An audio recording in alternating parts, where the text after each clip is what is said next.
A lot of sugar today. Yay! I can tell. We're live, by the way. Gentlemen, welcome to Kim's multicolored aneurysm. All right. You're welcome. Fuck you, Kim. Fuck you too. All right, if you insist, present thyself. Oh my! I'm over here. Okay, so what you're saying is, if I go over there, we're fucking okay. I get logic. Yeah, come over here and we'll see what happens. Okay, fine. You know what? Fine. Moving on. Like, do I think you would come across an entire ocean for a booty call? I do think you would. You know, I'm pretty sure she's right. Yeah. I can just see myself riding down the main street of Kim's hick little town in the middle of Louisiana. A chariot drawn by zebras with a large sign held over me as I'm being fanned by palm leaves. The sign simply reads, I We don't even have zebras over here. What the fuck?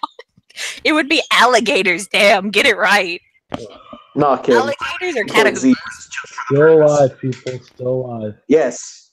Have you noticed the fact that we've... Okay. I can be professional. No, Fuck you can't. Fuck you. This evening scene. Oh, okay.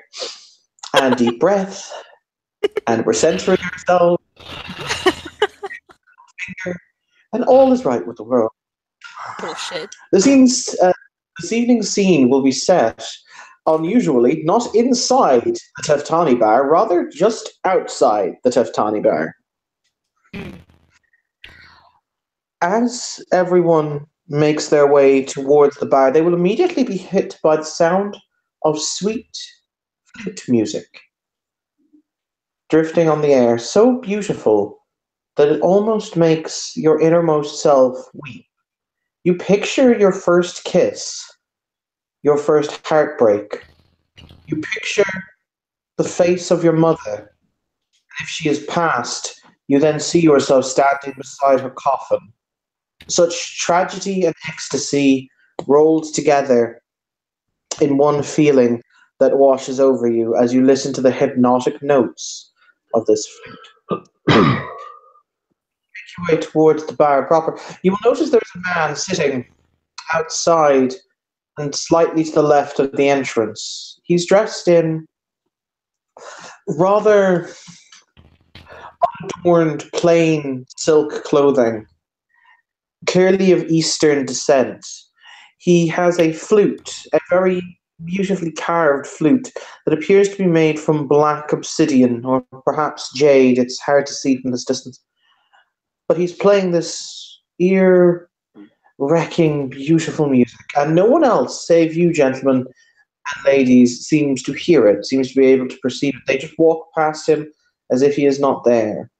He has his hat over his eyes, his sampanru, which is, for those of you who don't know, the large rice hats, the large circular rice hats. And he is playing away.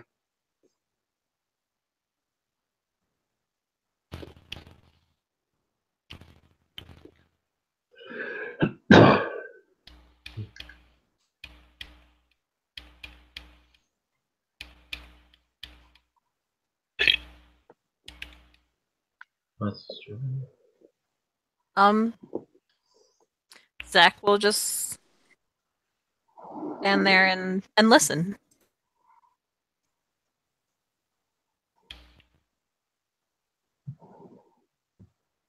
Oh, my bad.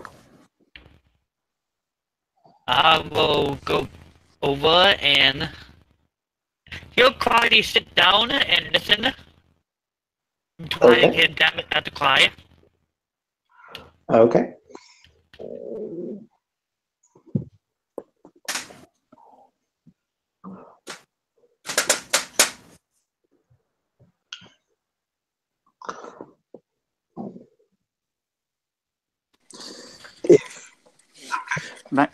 I'm sorry. Go ahead if you want to continue. No, you go ahead, Rock. I'm just going to say next person up. Maximilian is walking down the streets, kind of lost in the city as he keeps hearing this music, and he'll eventually, I guess, wind up just standing in front of this man with a very sad smile on his ruggedly handsome face. And he whispers, in a slightly tilted accent. Reminds me of the night of the fire.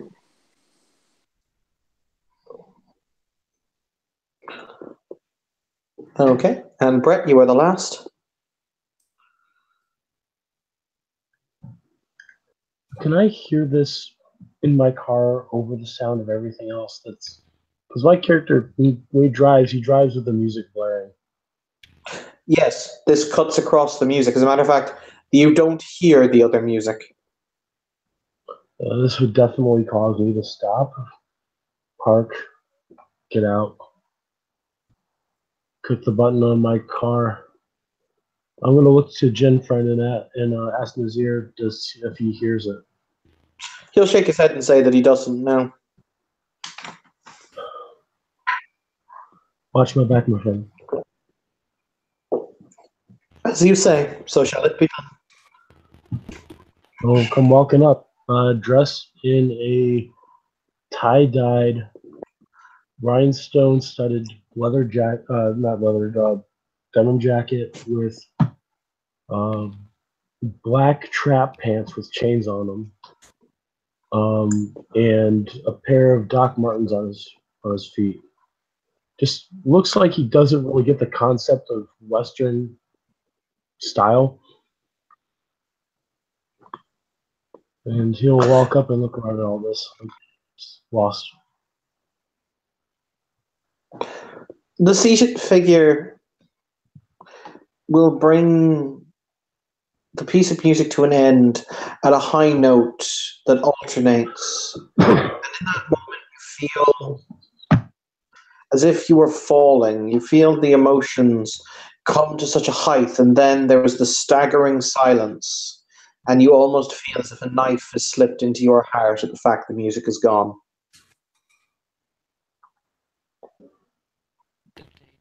Died. He will look up, and you will see immediately that his eyes are covered with you'll see immediately that his eyes are covered with inscribed cloth, probably the same silk, but it shows that the man is indeed quite blind. And he will say, "Oftentimes, when the nightingale sings, it is those who hear the tune that they wish to hear. It is the contemplations of a moment, the fact that a heartbeat can be eternal, if you wish it to be so."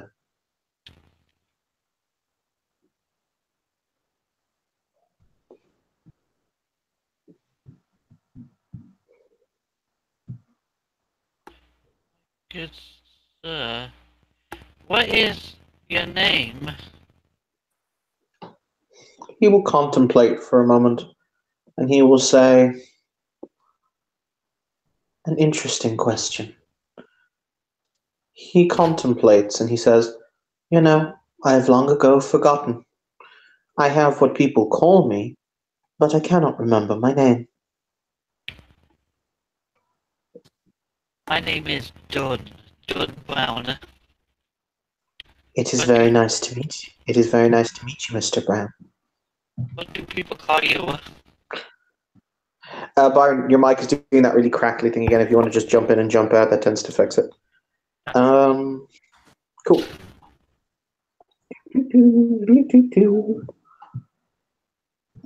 No.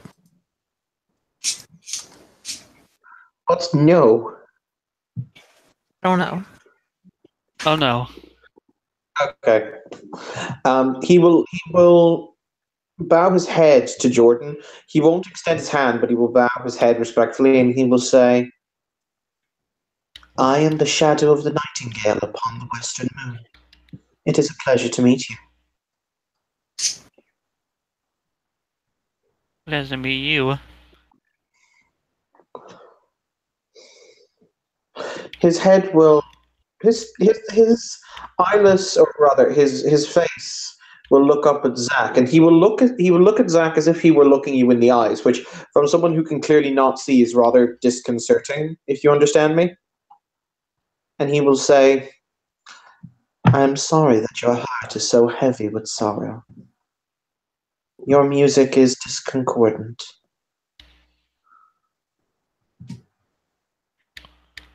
It is heavy, yes, but because I know the sorrow, I am able to bring joy to more. So from the depths of the darkness that lurks within your heart, you would seek to well out what goodness there is to give to others. This is a noble trait. He will incline his head ever so slightly, and then say, "Well, after all, joy is portable. Why not bring it with me and give it to all those who need it?" By the way, if people would like to, when he gave his name, for the record, it's just much better to abbreviate it to Nightingale. If you guys want to make me an intelligence mage lore difficulty 8, you can. Woohoo! Cool, is this about to ask though? Actually, if you're dispersed, it will be difficulty 8.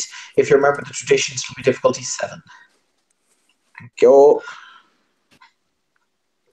Oh, okay. Give me 1 second. I'll try. See if I can get the rolling thing rolling. 0. Yeah, I have that problem too. Those ones. Darkness in Dublin. Them ones suck. Yeah. Can I bend up willpower on this one? Yes, you can. Great. Well, I'm gonna put my head to it. And Yep, that's fine. let's see. Roll those bones. 2.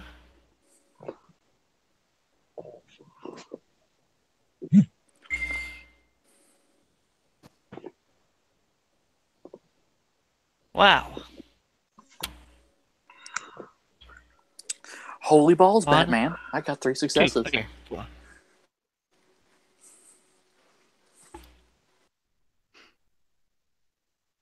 Okay, so how do this best stats are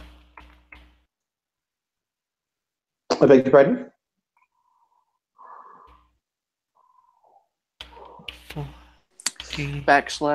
/R You can- space number of dice D10 greater than equal to, I can't remember the code now. I'm sorry. F7 because I'm a tradition. Yeah, it's difficulty Back 7. to it. Yeah. And then do I just put down +1 because of my willpower? You don't have to put down +1. We'll just add 1 to whatever the result is. Hey, it worked. 2 successes. So 3 successes. Hello. Is that 2 successes? So 3 successes total. Okay. So what? How many successes do people get? 1, 3, another 3. Trey. Cool. That got 4. Cool. For those of you who got 3 successes, the Shadow of the Nightingale upon the Moon is an incredibly ancient and incredibly powerful member of the Akashic Brotherhood. He's also known to be incredibly eccentric in the sense that he is the kind of the literal embodiment of principles that are very old and very ancient, very complicated. And he tends to talk in riddles and rhymes.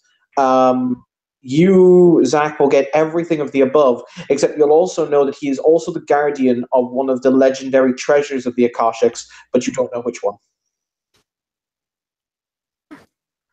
Okay.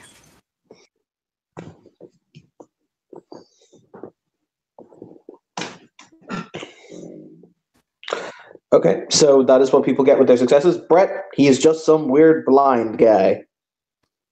Yeah, I figured as much. Not those weird blind dudes. Mhm. Hashtag Logan. Hey, Logan was a cool blind person. So is this guy. It's pretty cool. Kiki thought he was pretty cool. He will casually look around. His once again, his eyeless gaze will fall on the Teftani, and he will say, "I contemplate why it is you place so much value in so much, and cannot contemplate so little." What do you mean? With what you have, you could give some to many, and yet you choose to have much for yourself. Obviously, you do not know the charities that I donate to on a regular basis, nor are you familiar with how my finances are handled by my family. The truth is, if I wished to, I could give a comfortable home, I could give food, I could give shelter to every homeless person in this city. What do you think that would do to the economy of the city, let alone what the technocracy would do if they find me doing such? They would consider me altering their paradigm. He will say, however, for those who are cold and hungry, for those who do not have the safety of home, is the action of kindness not worth what it is in its own reward? What will benefit them in the long run is to break down this lie that the deceivers have placed around this world. You know as well as I do, this was not always the case. It is the truth that is handed down amongst my people. He quirks his head to the side, once again clearly thinking, and he says, "Often it is that we have to walk on a road. This road might not be pleasant. It might have many holes in it. These holes are ignorance, injustice, intolerance, poverty, disease. But this is the road of life, and we cannot change this simple fact. However, for those who have more, should at least contemplate the giving of more, for after all, their road is eased by their wealth, whereas those who do not possess it fall all the sooner." You make a lot of assumptions on what I do and do not do with my money. It's interesting. Let me ask you a question. Suppose that I took 50 homeless people in this city, and I gave them clothes and food. I gave them a place to live. I gave them money they could put in their pockets. This I could easily do. But then what of the lowlifes? The ones that prey on these people? The ones that take what they have? I would be putting them in a position to be robbed, to be murdered, to be downtrodden again. These are things I see. These are things that make me not be able to sleep at night. What I must do, what all my people must do, is break through the chains that surround them. You think I care for my money? No. You think I am unaware of what my money can do?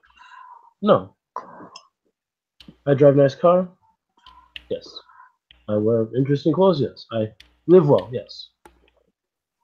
I do so to keep up appearances. I am son of rich man, son of rich woman. In a world where their money will never stop growing, what would happen if I gave all that away? Then they would see who I truly was. And for my people, for all peoples, such revelations should not be given easily. The revelation that you are a kind person who gives their money away to those in need. Yes, how much that is something that is not not He, meant to be given lightly. The seated man will raise a hand and he will say, "A bowl is most useful when it is empty," wrote Lao Tzu. And that is fine. A belly is most pained when it has no food.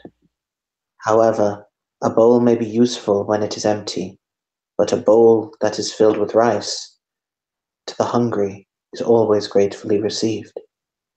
The contemplation is not that you have much.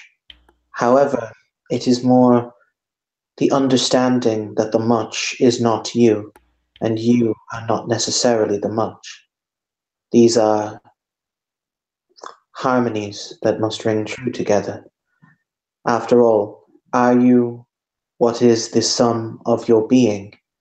Is the sum a simple price, or is the sum you? These are contemplations, not truths, but considerations to make. You must understand that, as I have said, you have many things, many gifts. Perhaps someday you will see the value of a number is inherently nothing but a number. But that is in time. That is all in time. However, you are, I believe, a man of good intentions. This is valuable. Continue to be that. And so it is that your name might be sung by those who once had little and you give them much. But then, that is another story and another time. After he stops speaking, Maximilian is going to bow low to him and say, "I am thankful that Papa Legba was able to help you amongst your trials and tribulations, and that you have found yourself at yet another crossroad." He will contemplate that for a few moments and he will say, "I merely walk where my feet will take me. So now I am here. If this is indeed a crossroads, then it is a great one. For here it is that dice will be thrown, and fate will tell us its true name. But then, once again, that is a story for a different time.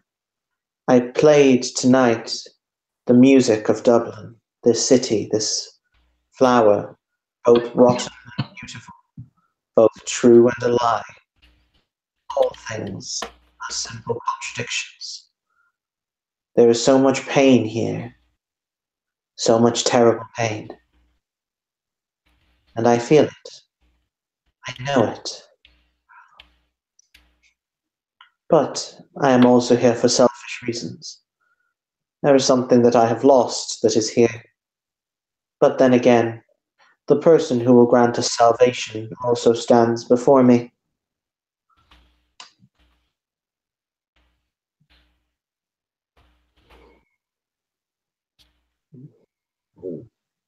Okay.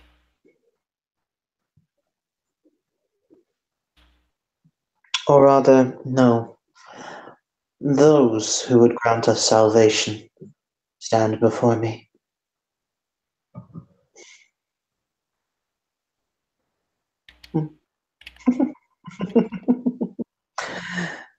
Fate is a funny thing. It dances here and there where it may do. It plays the sugi horn loudly and beats upon its chest from time to time, but in others wilts and vanishes and cannot be seen save it hides in a matchbox or behind the folds of a maiden's dress. That's the nature of fate.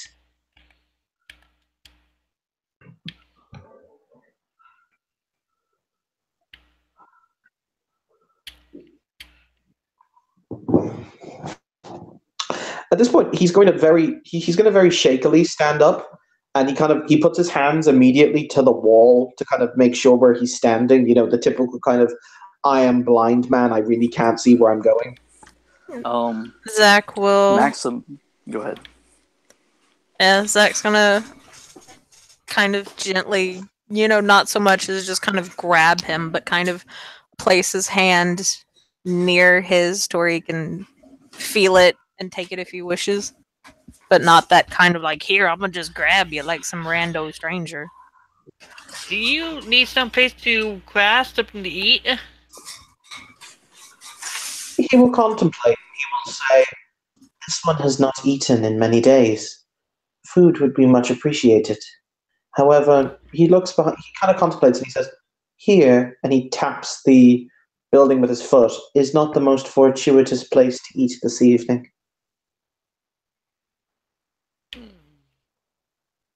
Though I will not be choosy, as they say. I am merely happy to accept what is given." I believe there is steakhouse nearby. You eat steak? Steak is very good. Yes. Let's go find steak. Steak? Yes. I treat. Come on, let's go.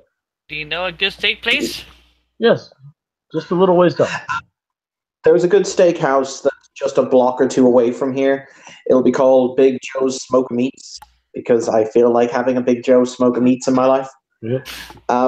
The monk will reach out his hand, because he will obviously need someone to guide him. Maximilian take will it. offer his hand as well.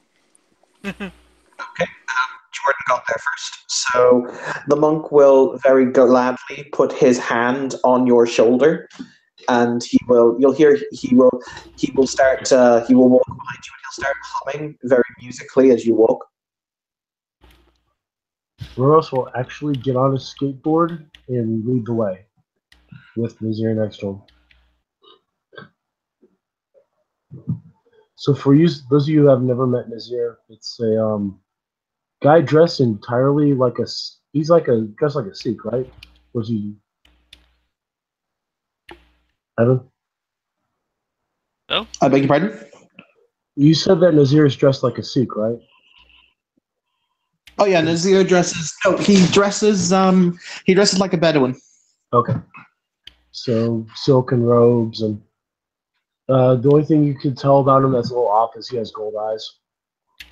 Oh yeah. By the way, hey Brett, I needed you to make a roll. Can you please make me an intelligence? Does your character read the newspaper? Yeah.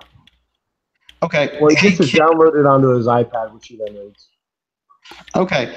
Hey Kim and Brett, if you'd like to make me an intelligence gin lore roll, by the way, something completely unrelated. Difficulty? I beg your pardon? Difficulty. Standard. You don't have to ask. No worries. 5 successes. Okay. Oh, Nelly. I'll just tell you when Kim rolls her these. Okay.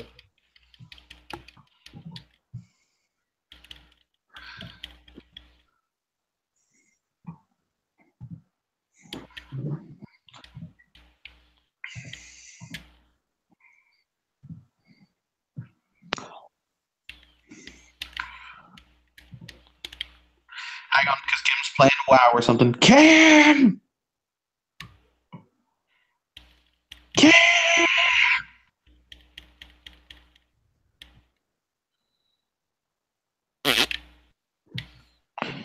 That didn't work. All right. Okay, so for you, Brett, with your 5 successes. Okay. So you remember, actually, yeah, hell, you'll remember this because she told it to you. So the Jinn who works in Agrabah Nights informed you, and you remember your old master telling you this lesson. The way to identify a Jinn was the fact that their eyes are all unnatural colors. Yeah. The highest rung of Jinn are the Caliph. Caliph all have bright crimson eyes. Mm-hmm. Oh, the newspaper article. Oh, that's not good. Oh, that's not good. And you know that there was one in the city, and it was very not good. Oh, why didn't the Emir tell him about a Caliph in the city? I said I'm kind of confused why the Emir wouldn't mention there was a Caliph in the city. Unless she didn't know, but... Oh, she did. She's openly told you that it was a thing. So you no, Roris wouldn't. Oh, you wouldn't have been there for the scene where she explained it. No, Continue. Okay, so you will eventually make it to Smoke'em Joe's Rustling Steakhouse. It appears to be I'm not going to say slammed busy because it's not. It has a generous patronage in here tonight. You'd say its seating capacity is about 80 to 90 people, and there's perhaps 25, 30 diners at the moment. So a rather attractive waitress dressed in the standard white button up and with an apron on will walk up to you as you enter, and she'll say, "Hello, my name's Cindy. I'll be your waitress this evening. A party of how many there are? 1, 2, 3, 4. Party of 5? Yes, please. Very good, sir. If you'd care to step this way, They'll begin She'll- following.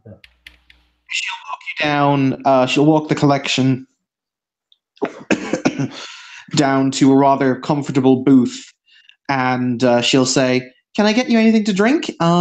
If not, I'll be back with your menus. But would you like anything to drink? Sorry, I'm new at this." Oh, that's fine. I've heard of something that Americans drink in places like this. Do you have sweet tea? Yes, sir. We can get you some sweet tea. Yes, I'll have sweet tea. Not a problem, sir. Would you please make that too, ma'am? By all means, sir. Just gonna look at Jordan, Zach, and I'll Nightingale. just take water. Okay, that's no problem. Do you want that still or sparkling? Just ice water, ma'am. That's fine. Hang Nazir, on. Ken! Bowser's actually going to ask Nazir what he wants to drink. Nazir will contemplate for a moment, and he'll say that he will have some lemon tea. And the monk will very politely. He will ask for 1 cup of jasmine tea and 1 cup of green tea. The waitress will shrug, and she'll walk off to arrange the drinks. So, the Nightingale.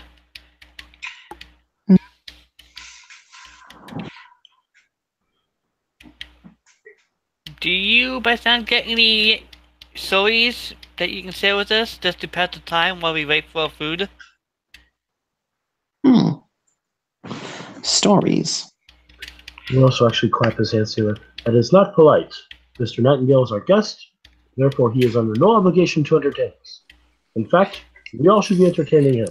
It is quite fine. It would only be correct. A story for a meal. That is my tradition. I do Very not well. mind telling you. I have no wish to step on your tradition, please.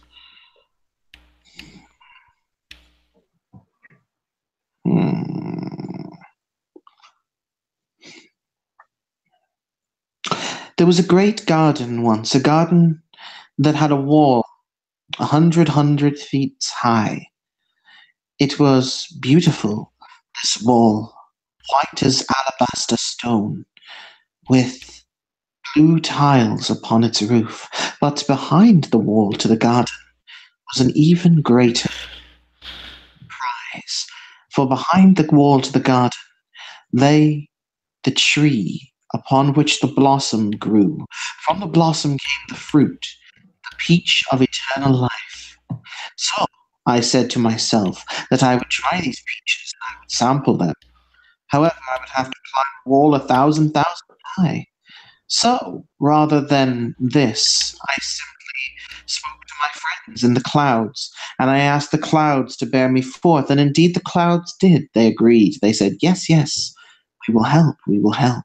And they did, and under my feet they felt, and higher they lifted me above the wall, above the tiles, and into the garden. The garden was beautiful, beyond words or descriptions. It lay nearly as far as the eye could see, with flowers of every type that you can imagine, sculpted trees to look as if they were in repose, great monsters or valiant heroes stood in marble statuary.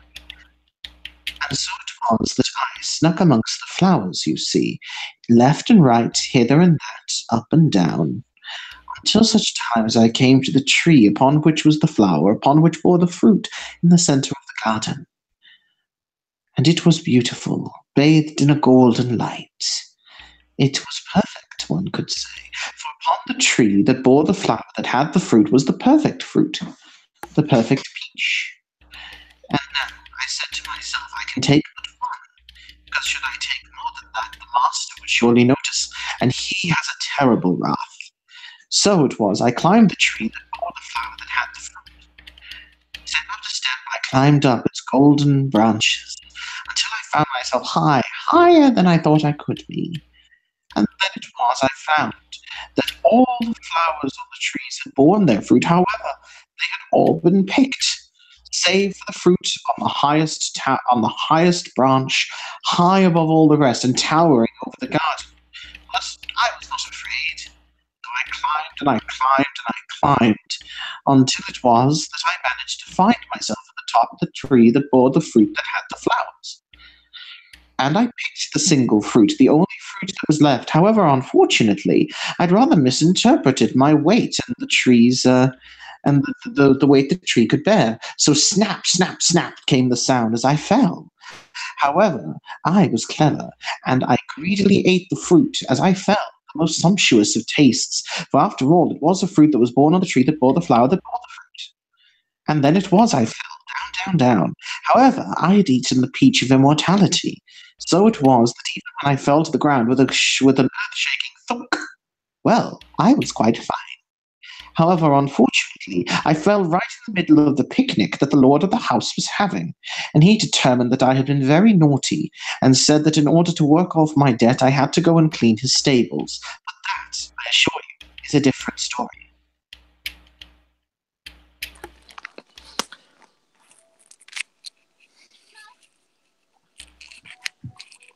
Can I roll maybe intelligence academics to get an idea of where this story might have come from? Yes, you can. Intelligence academics for most people want to make it. On a side note,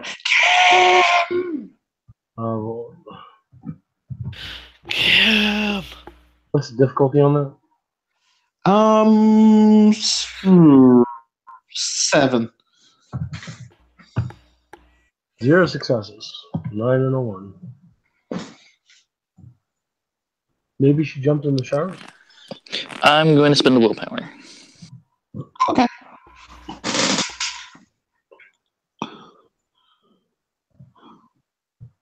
Academic and intelligence, so 2 successes. Okay. I'll just wait for Byron to roll in. He says stiff 7, that means you have 1 success. I spent a willpower for 2. Oh.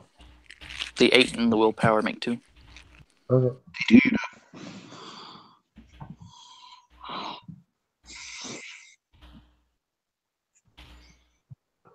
So Rose just finds it a highly what are you doing this for? I beg your pardon? Oh, you switch the less than symbol and equal to symbol. You gotta put them back the other way. I noticed that. There you go. 1 success. Okay, for Byron, you're almost sure you've heard that story before, in the sense that it's quite familiar, or you've heard a variation on it before. For 2 successes, that's a really famous Chinese legend, but it's really hard to put your finger on what it is. However, the interesting thing is he's referring to himself as saying, I did this, I was the one, which is somewhat interesting. I really think it's the Monkey King, but my character can't remember. Oh. I mean, it could also be the fact that people know he's old.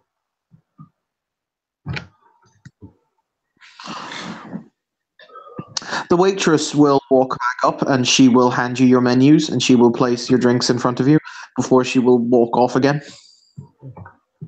I was just going to look through the menu. Oh, if you like beef, this place is... You called yourself Alistair again. I thought I said Roars. Nope, you called yourself Alazir again. It's the promise of two Middle Eastern people in a row. Roros will look down at the menu and say, well, if you like beef, this is definitely the place for beef. I've never seen so many different ways to refer to a steak. Is there a menu before you go to that? Is there a menu, for a grill menu? Sorry, no. I could read it to your friend if you'd like. You will see he appears to be. He has his hand and he shakes his head and he says, "No, that will be fine, thank you. I can manage, thank you." She'll just shrug before she wanders off. You will see that he has his hand pressed against the laminate plastic or the laminate plastic, and he appears to be reading away quite happily, almost as if it was Braille. He will nod at Jordan and he will say, "I thank you for your kindness. However, many things are possible even when it is your eyes are dim." Not all that are blind cannot see. There are many ways of seeing. I merely lack one such methodology.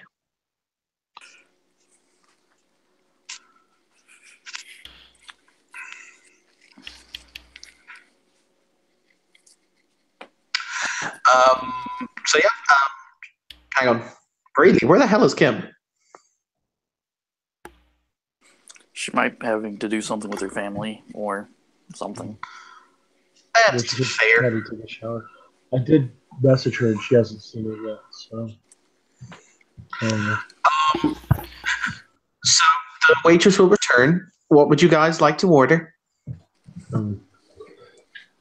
Alazir will order a Delmonico with bacon cheese fries and he's going to put in for the souffle early. Okay. She'll write all that down. Jordan, what would you like to order? Steak, medium well done, baked potatoes, and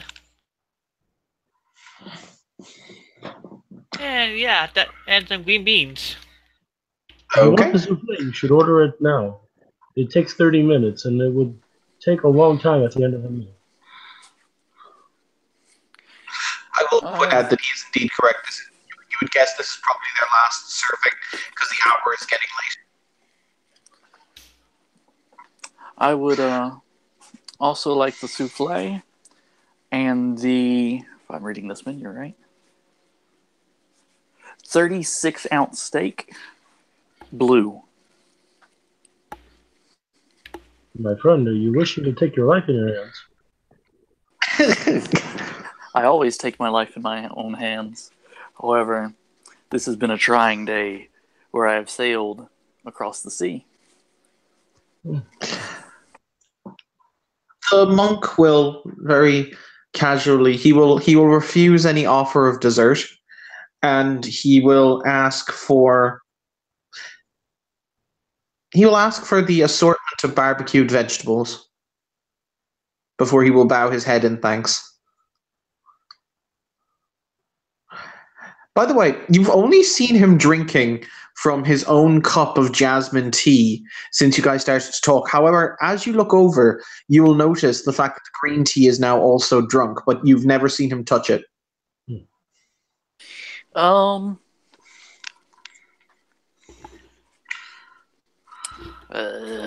guess I'm gonna try to activate my spirit sight. That's difficulty 3 + 1 is 4. Okay, plus my foci. And this is coincidental, correct? Because no one can see that I can see? Correct. However, it's going to be obvious you're casting a spell at the table. So. What he's going to do is he's going to start drawing like insult, like a little V on the table. And he is going to say, I haven't seen my friends today, and I would like to see who is all around. And he will finish up a little Papa Legba Vive, only about as big as his hand.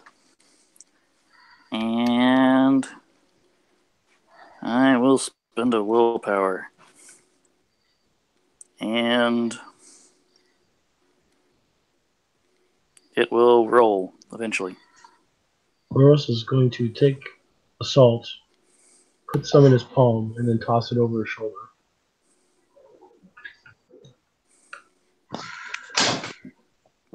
The monk quirks his head to the side and he says, "Is it often that you are so rude at table?" Who is he looking to? He's not looking at you. He's looking across. Basically, the way I'm currently picturing it is, he is seated he's seated on the inside of the bench, or the inside of the booth. Mhm. Then we have Grog right opposite him. Then we've got you sitting beside him, Brett, with Jordan on the opposite side, and then at the head of the table there's Zach. Okay. That's how I personally see it in my head. So he's not looking. He hasn't turned his head to you, so you can intimate he's talking to the Bata'a. Okay. He just looks at the monk and said, "It is rude to both ignore those who travel with me and to do stuff in front of others. So I am at an impasse on which is ruder." He will say, "The eyes that are used to press and spy are often those that have their sight stolen." Can you repeat that, Evan? The eyes that... He said the eyes that choose to press and spy often have their sight stolen. Okay. Well, that is one success to activate. So this is going to apparently turn into an extended roll so that it lasts more than a few seconds. Okay. Unless, of course, I go blind, when I look around for my mentor. He's not right here with you, you know. You have to summon him. There's a ritual in my mob. There is? Ooh. Yeah. I did not Like know. how members don't just follow their charges around unless they want to be particularly punitive. That's true. What spirits are around me, just by a quick glance? Okay. The first thing I have to tell you is where the Akashic's eyes are, you will notice the fact that there is a huge, deep, rent scar running across him that is weeping darkness. And it literally, roll me your willpower. Okay, permanent or current? Permanent. Difficulty 8. Ugh. I just saw something. Are you going to see Nazir's true form? No, because that is Nazir's true form. Oh, I thought that he had a spiritual Jinn form too. No, Jinn actually... The thing about Jinn is they are always materialized spirits. So that's actually what he looks like. Oh, okay. He'll see that he glows with a spiritual light, but not much more, because that is his actual real form. Fun fact, I like the Jinn.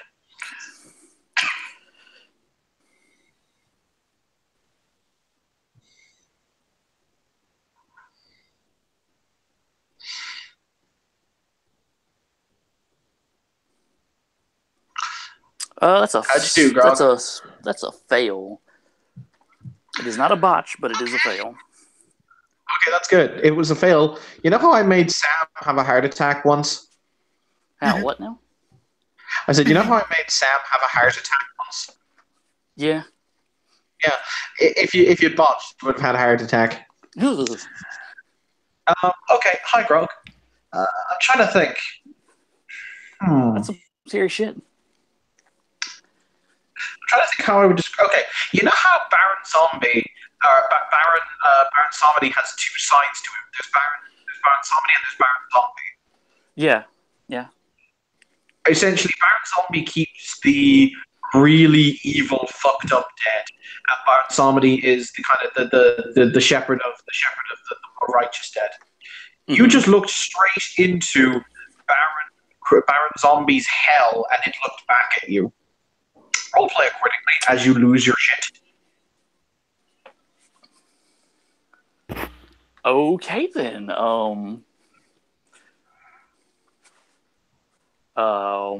Do I need to roll willpower to not mess up my little Vive on the table? As I'm kind of like going, whoa. You've already failed your willpower. You're going to go batshit in, like, as in, not quite fear frenzy, but you can react in whatever way you want. But you are pants wettingly afraid.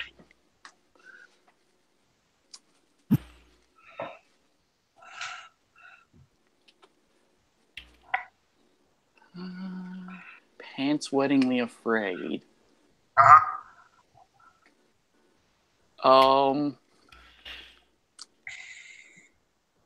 He makes the sign of the four-cornered cross and like covers his eyes with one hand.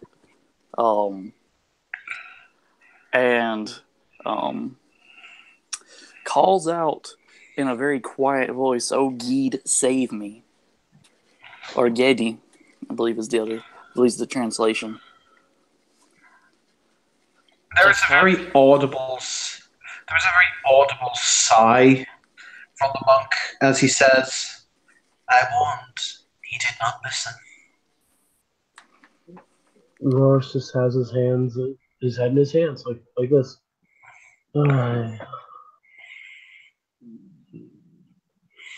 Is he possessed? Rog, I take it I take it your character turns off his spirit sight. Oh, very much so. Hopefully, like, the spirits in the area aren't offended because I was going to talk to them at some point, but not now. They weren't. The monk will sigh as he will turn his teacup 3 times around in his hands, and he says, "My eyesight was taken from me by a Yama from Yamito when they struck out my eyes. It is no normal wound. It is... what would the correct phrasing be? It is a blight upon my soul and a taint upon my existence. It is a path to Yama itself, so that I may, or when I open my eyes, I will see, but they will also be able to see through me. So I keep them forever closed." This burden is a great one. That Angrominu has found a way to torture you far worse than anything I could have ever dreamed. It is truly a great burden that you carry. He'll nod, and he will say, "Yes. However, in my doing so and the acceptance of this burden, I was able to banish the Yama back to Yamido, and I saved far more value. So I consider this to be a worthy trade. I am strong enough to bear. I had to protect those who were not." Oh, nod his head. Think you, my kids are saying just nods. Evan, because I am pants-sweatingly afraid, I am activating all 5 of my arcane. And trying to look very small. I just realized I had arcane again, so I was like, oh, well, I gotta activate that. That's fine. As I said, Grog, I'm not going to give you the nightmares flaw, but for the next 2 weeks, you will have nightmares about what you saw in those eyes every night. I already have the nightmares flaw, where I watch my parents burn to death. Now I have that. Oh, yes, you do. Hurrah! Now you have looking into hell and seeing your parents there.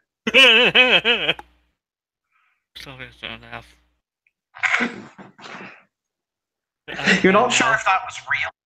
You don't think your parents are in hell, but you think it showed you your worst fear. Or one of your terrible fears? Yeah, he's just trying to be extremely small, and carefully cleaning up the salt, and doing his best to not bring any more notice to him from that monk. It is at this moment your food will arrive. The waitress will walk forward. She'll roll a little cart forward, and she will place the collective food in front of you. She will have to use both hands to lift the steak, though ironically, someone has completely lost their appetite. And she will nod. She'll say, "Can I get you gentlemen anything else?" No, ma'am. Oh, thank Not you. me. This is all quite perfect.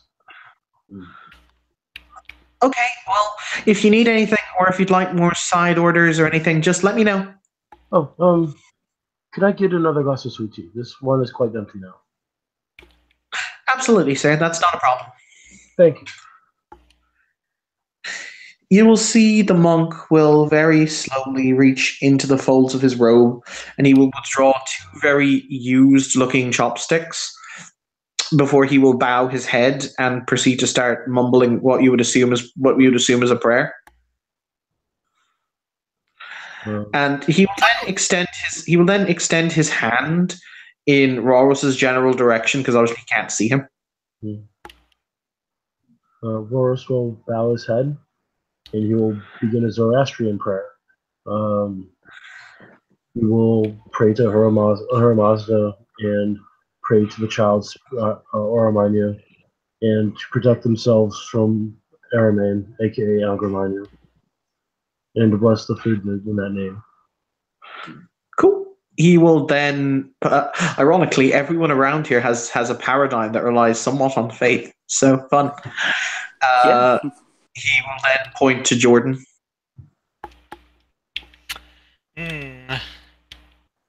I will bow my head and give thanks to the spirits and the animals who sacrifice what needed to fuel us. Excellent. He will then point at the very cowering Bata'a.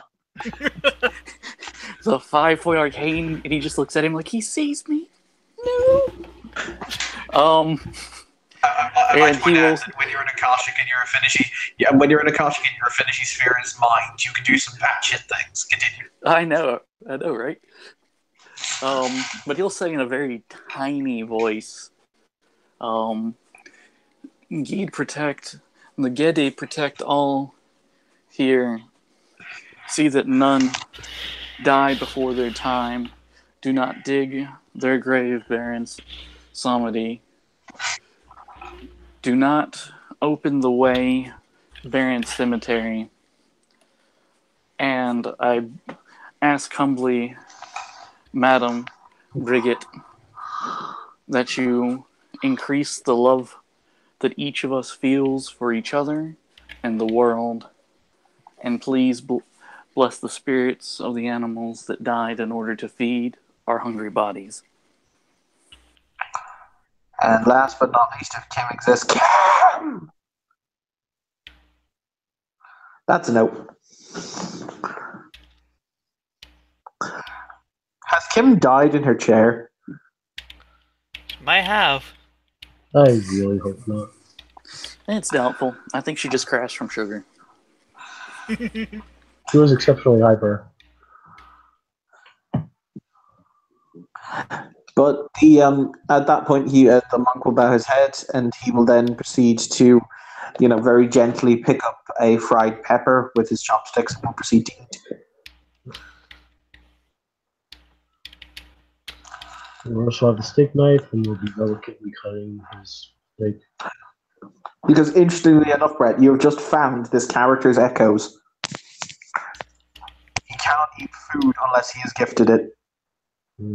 That seems more like a geas than echoes now. Yeah, actually, no, it is a geas. My apologies. I'll continue. I forgot about that. We'll just say the air conditioner or something hit the right way, and everyone can smell the air of the ocean, like that salty, fresh smell. Stacked on top of it, the smell of ozone. Because I too have echoes.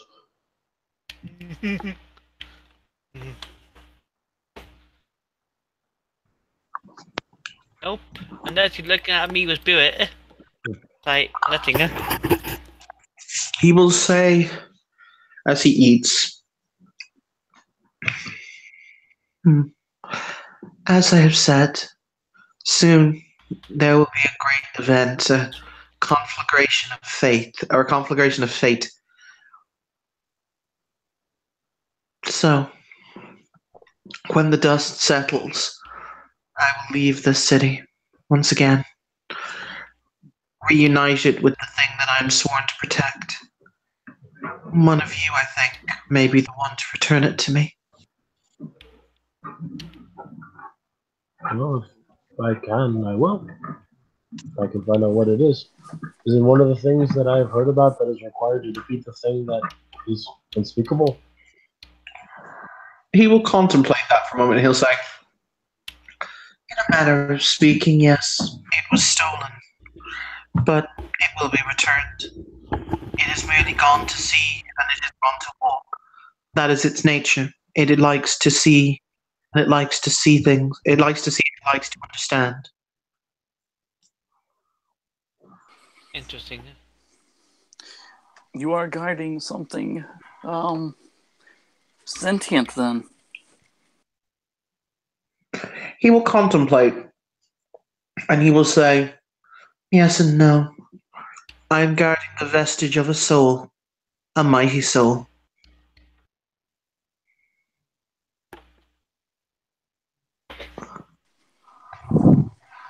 Huh. What is a soul doing not guided to the other side? He will say, it is not a soul, not necessarily all of it. It is a vestige of a soul, a piece. And as to why it is not gone to the other side, because gods cannot die. Fair enough.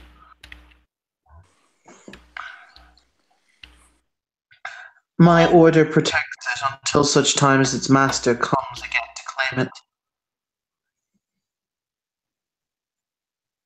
What kind of lore would it be? Would it be bit lore to figure out what it meant when he said gods can't die? Would it be a bit lore to figure out what he meant when he said gods can't die? Yeah, you can roll spirit lore on that if you want. Would it be celestial lore? Might be better. Yes, it would. Spirit lore will be a difficulty 7. I would like to roll celestial. Celestial lore will be a difficulty 6. Okay. I'll roll spirit lore. What? Hey, be back. Yes. You okay? I thought you. Yeah. I legitimately thought you died in your chair. Thank you. No, my sister wanted to talk. Oh, She okay? She will be.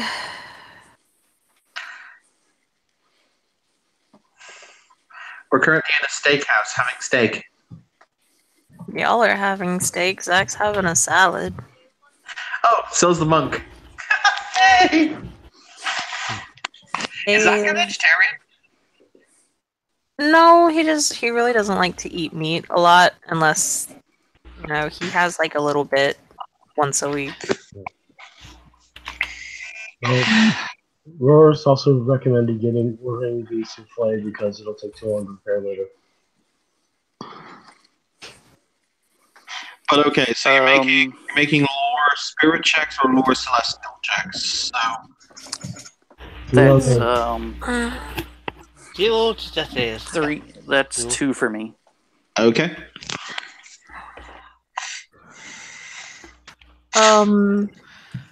That's 5 for Zach. Holy crap! What a crit witch.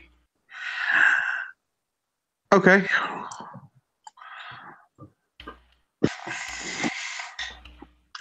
Okay, so who got what successes?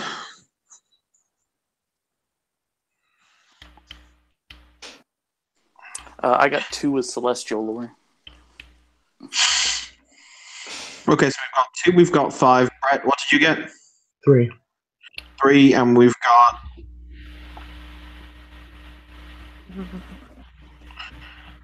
Zach was using celestial lore. That's fine and dandy. Byron, how many successes you got? 0. Oh dear, okay. Gods, you really have no idea what he's talking about. 2 successes. There are some entities on the other side that do fancy themselves gods. Obviously, you know, from your perspective, Grog, there are the Loa, but the Loa aren't gods. They're just incredibly powerful spirits that serve the Godhead, who is God. You get all that, and you know that there is a realm of the spirits, maybe the High Emperor, and 5 successes, Kim. You know that there are different deities or incredibly powerful spiritual beings of the High Emperor that are quasi-divine and could be considered gods, and they themselves don't die. So that is in relation to his statement that gods don't die. Cool. We are all up to speed.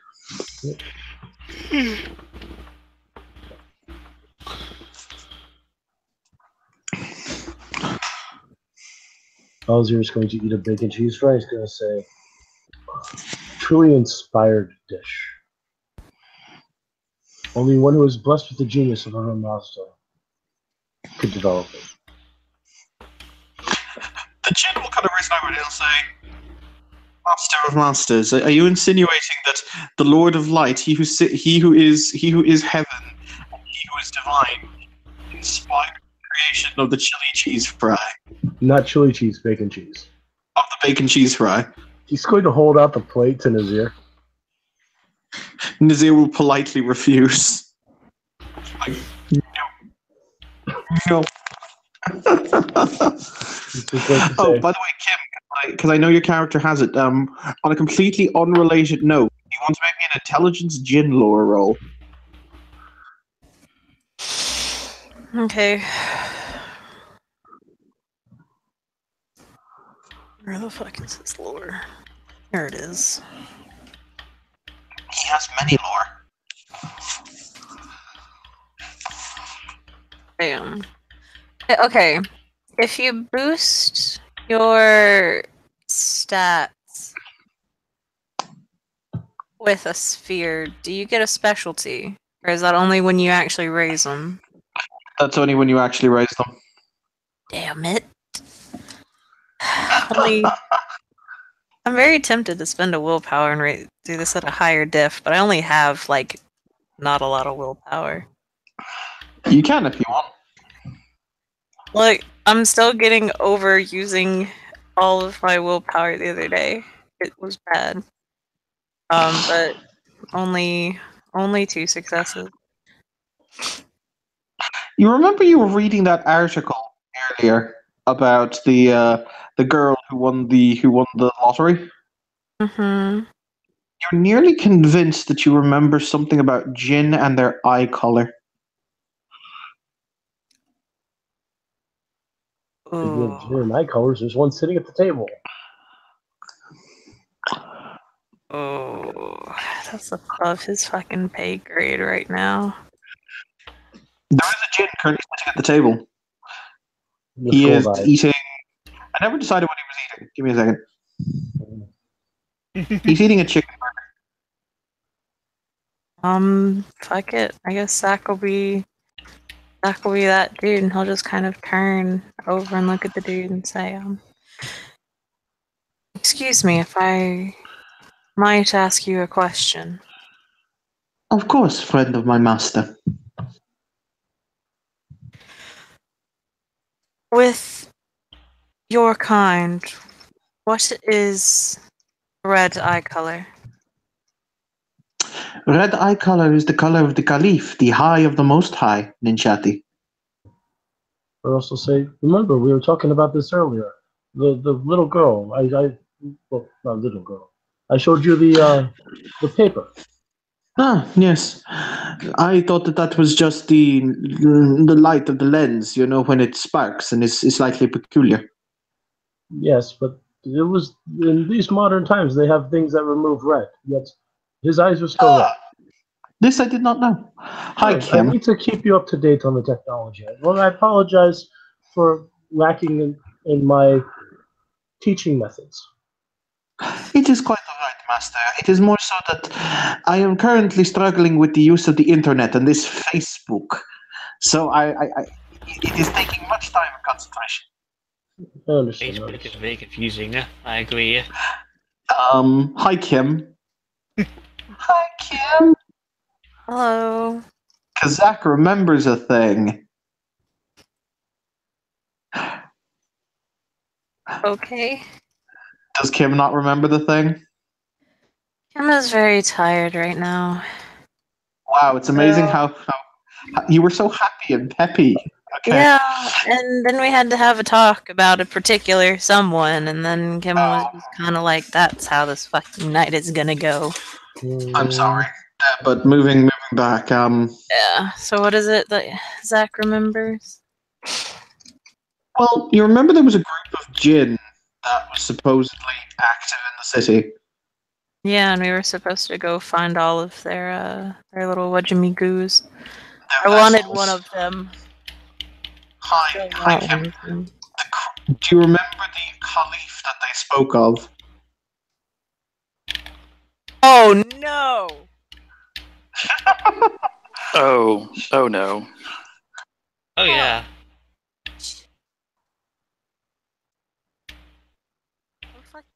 This children.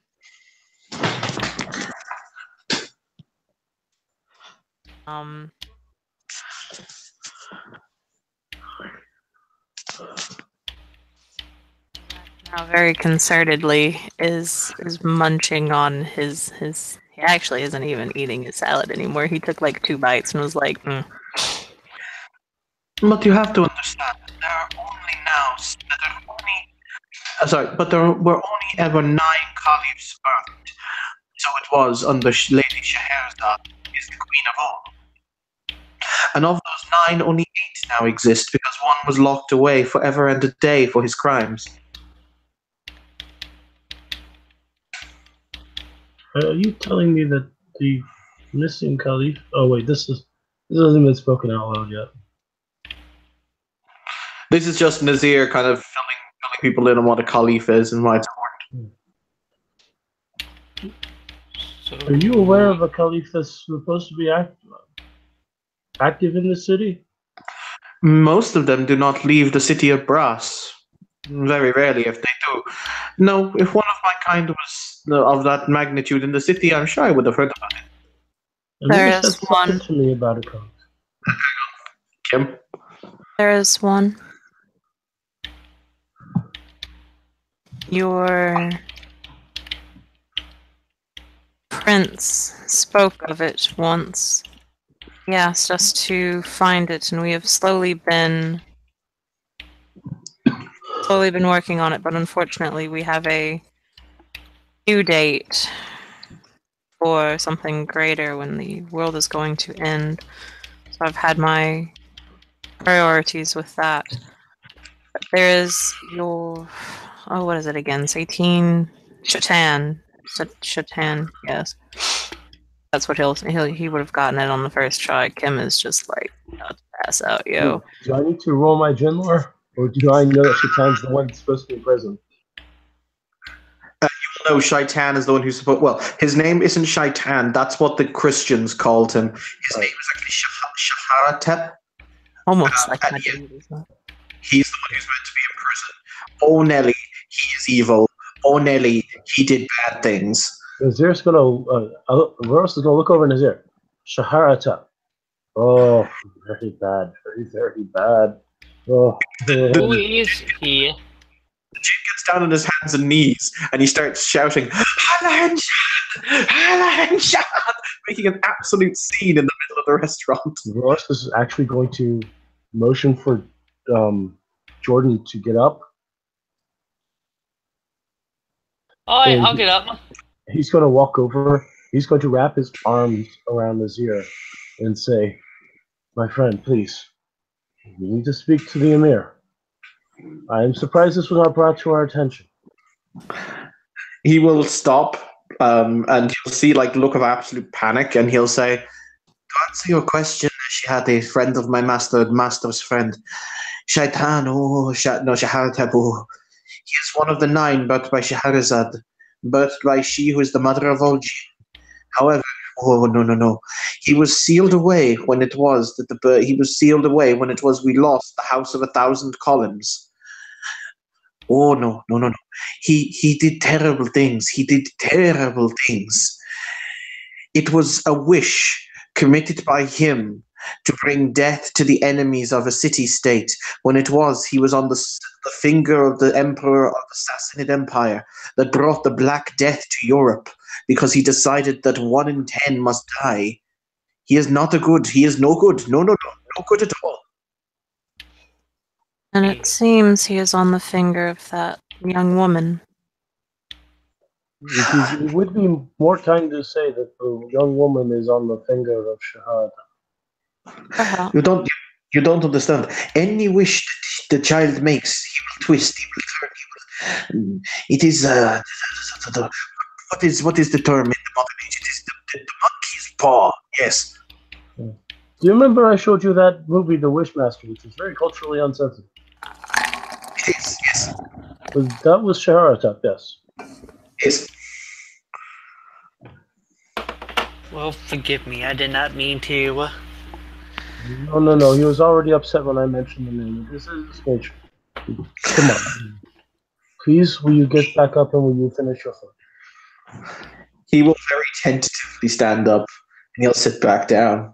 I tell you what, guys, it's actually quite late over here, and I think that Kim probably wants to get some sleep, so we're just going to call the scene here.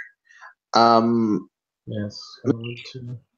Nightingale will say again that one of you, if when the time comes, he will be very grateful. If one of you will return property, you'll know it when you see it. Basically, he doesn't tell you what it is. But with that, we're going to end the scene. Thank you, players, for playing. Thank you for watching. There's been another scene in Darkness.